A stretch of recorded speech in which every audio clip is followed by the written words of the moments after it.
আপনি যদি ভেবে থাকেন যে ইরান শিয়া মতাদর্শের হওয়াতে আজকে ইহুদ এবং পশ্চিমা অপশক্তি তার সাথে কনফ্লিক্টে জড়িয়েছে, তাহলে আপনি ডেফিনেটলি ভুল ভাবছেন। তার কারণ হচ্ছে সাদ্দাম হোসেন তো শিয়া মতাদর্শের ছিল না, মুয়াম্মার আল গাদ্দাফি তো শিয়া মতাদর্শের ছিল না, ইসমাইল হানিয়া তো শিয়া মতাদর্শের ছিল না। তো তাদেরকে কেন বিদায় করে দেয়া হলো? তার কারণ পশ্চিমা অপশক্তির কাছে যখন যাকেই হুমকি স্বরূপ মনে হবে তখন তারা তাদের বিরুদ্ধে অবস্থান গ্রহণ করবে, এখন ভয়াবহ বিপর্যয় ডেকে আনবে।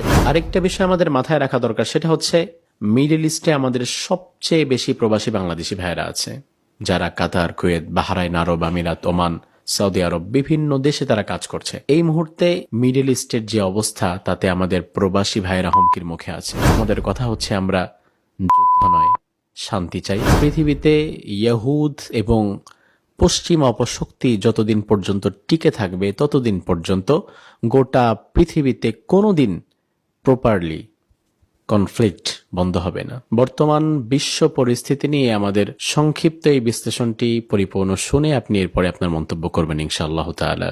একদিকে ইরান, অন্যদিকে রয়েছে ইহুদ এবং পশ্চিমা অপশক্তি।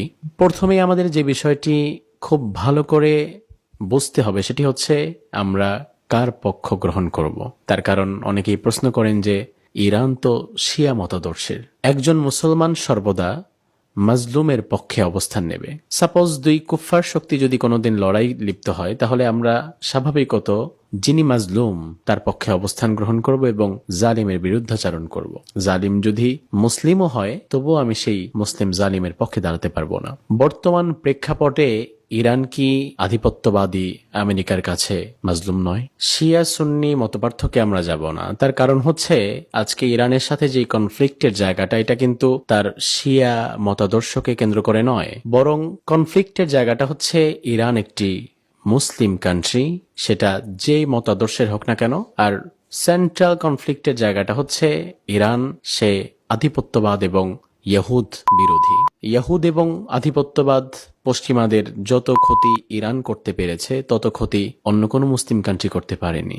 মিডল ইস্টের সবগুলো দেশে আমেরিকার নিজস্ব সৈন্যদের ঘাঁটি রয়েছে, সেটা ইরানের মাঝে নাই। আপনি কাতার, কুয়েত, বাহরাইন, আরব আমিরাত, দুবাই সহকারে সকল দেশের মাঝে আমেরিকা তার নিজস্ব ঘাঁটি বানিয়ে রেখেছে, কিন্তু ইরান তার মাঝে আমেরিকার কোনো ঘাঁটি বসাতে দেয়নি। এবং একই সাথে ইরান নিউক্লিয়ার তৈরিতে আগাতে চাচ্ছে, যা পশ্চিমা দাদাগিরির জন্য হুমকি স্বরূপ। আপনি যদি ভেবে থাকেন যে ইরান শিয়া মতাদর্শের হওয়াতে আজকে ইহুদ এবং পশ্চিমা অপশক্তি তার সাথে কনফ্লিক্টে জড়িয়েছে, তাহলে আপনি ডেফিনেটলি ভুল ভাবছেন। তার কারণ হচ্ছে সাদ্দাম হোসেন তো শিয়া মতাদর্শের ছিল না, মুয়াম্মার